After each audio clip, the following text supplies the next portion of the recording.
После того, как были очищены части, на которых мы будем работать, переходим непосредственно к ремонту. Первый шаг – восстановление угловой части. С помощью линейки отслеживаем идеальную линию. Заземляем. Располагаем гвозди, начиная всегда с середины повреждения и двигаясь в направлении внешней стороны.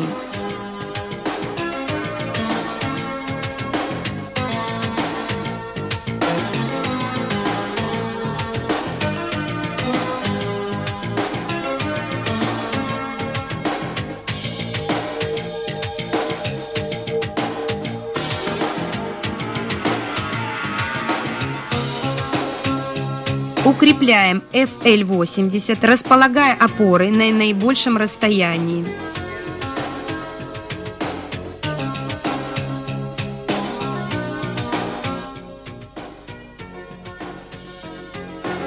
В нашем случае мы работаем на ровной поверхности и поэтому используем одиночные опоры. В случае, если предстоит работать на неровных поверхностях, должны быть использованы двойные опоры. Вставляем крюк вытягивания в балку на уровне центрального гвоздя. Начинаем вращать вручную рукоятку. Для ускорения процесса используется пневматический стартер.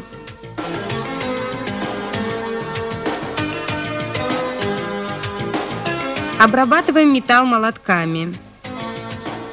Биксет включает молотки разного веса и разными бойками, что позволяет нам выполнять работу более точным образом. Оба процесса, выстукивание и вытяжки, могут происходить одновременно, позволяя лучше контролировать ремонтный процесс. Гвозди убираются благодаря простому ручному вращению. Характерная особенность связывающего гвоздя в том, что он прикрепляется к поверхности на 90% за счет плавления металла, из которого он сделан, и только на 10% металлической части, на которой он закреплен. Другие гвозди прикрепляются в случае плавления 50% на 50%. Благодаря этому, после удаления связывающих гвоздей не остаются отверстия на поверхности. В заключение используется молоток, сначала большой, а потом маленький.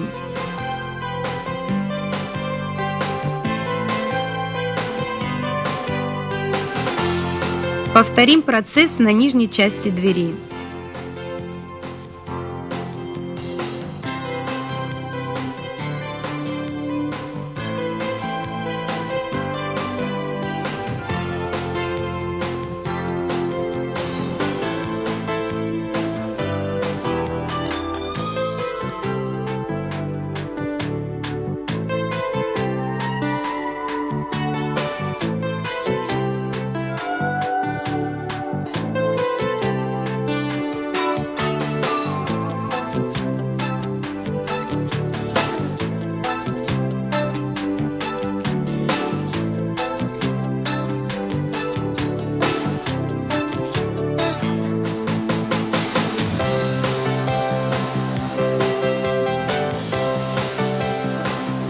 Проконтролируем линейность.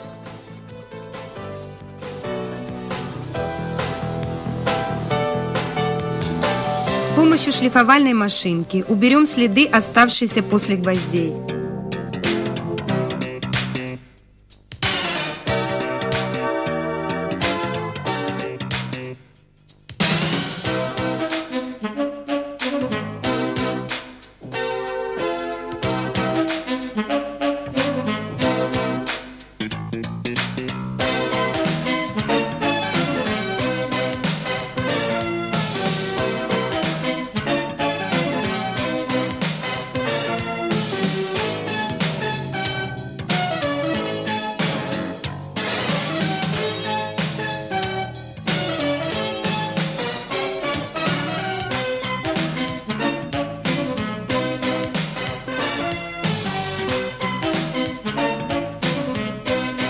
Разглаживаем поверхность с помощью напильника для металла.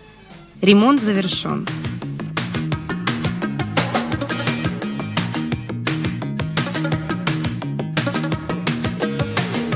Сейчас мы покажем вам реконструкцию крыла.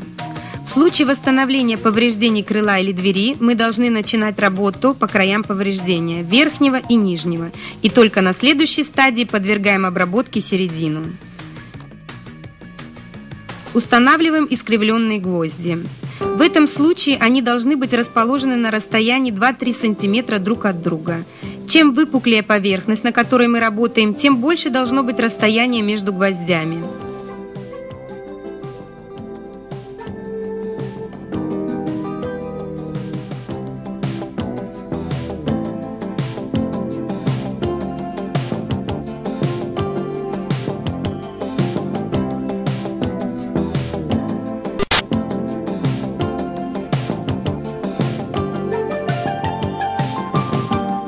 Укрепляем балку для вытягивания, используя 2 присоски.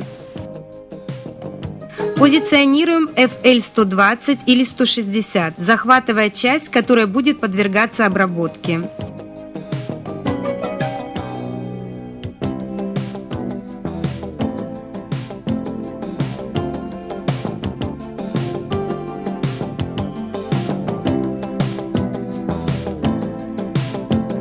Укрепляем крюк посередине вмятины и начинаем вытягивать.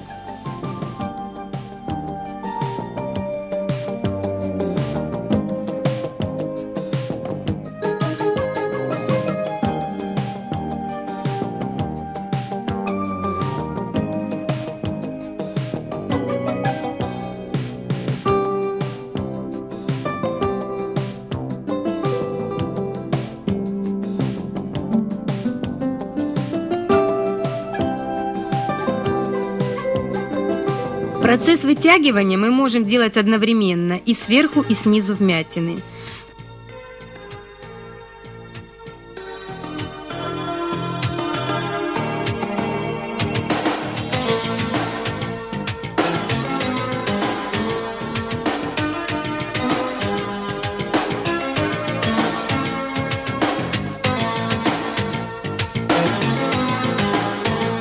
Начинаем обработку, используя 2 молотка.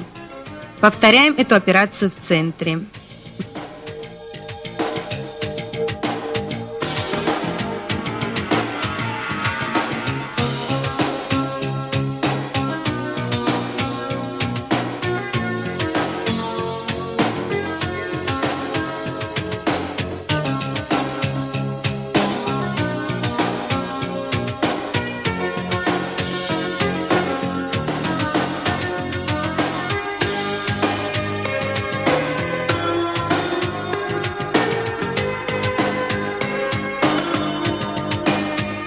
Заключение по мере надобности используется иннопуллер или производится вытягивание вручную.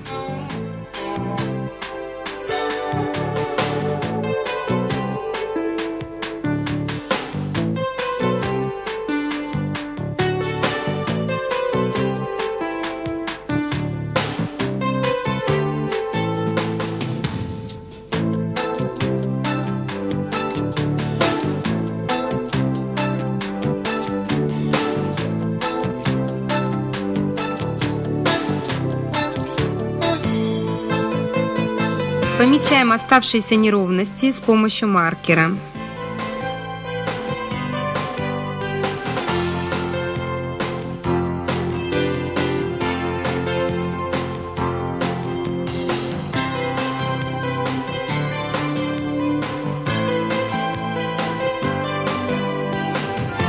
Затем, используя шаблоны и иннопуллер на помеченной поверхности, мы добиваемся желаемого результата.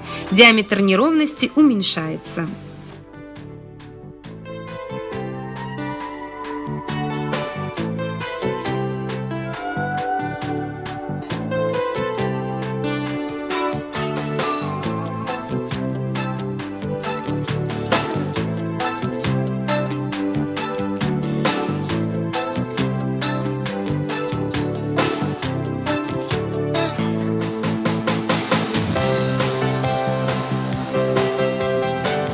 Обрабатываем поверхность напильником. Вся работа занимает чуть-чуть больше часа. В некоторых частях дверь очень хрупка.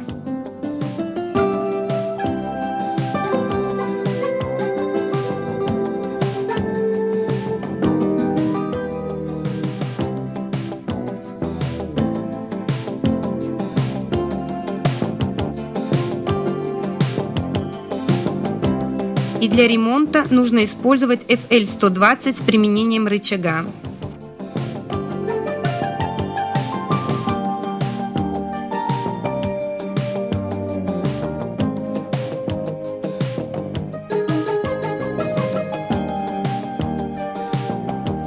Сейчас мы показываем использование рычага в противоположном направлении.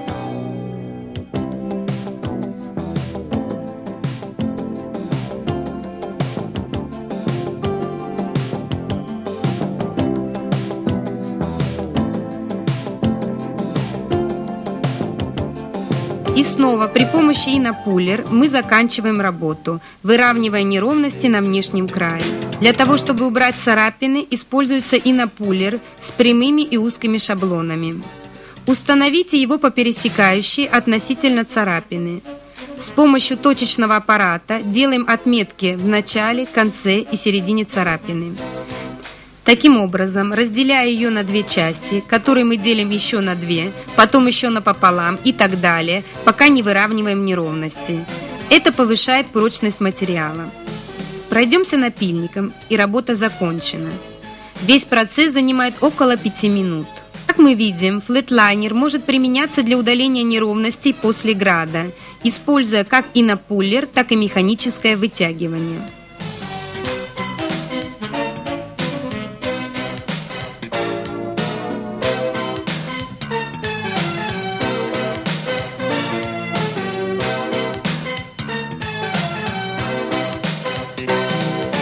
Когда промежутки очень длинны, мы можем осуществлять двойное вытягивание, используя одну балку.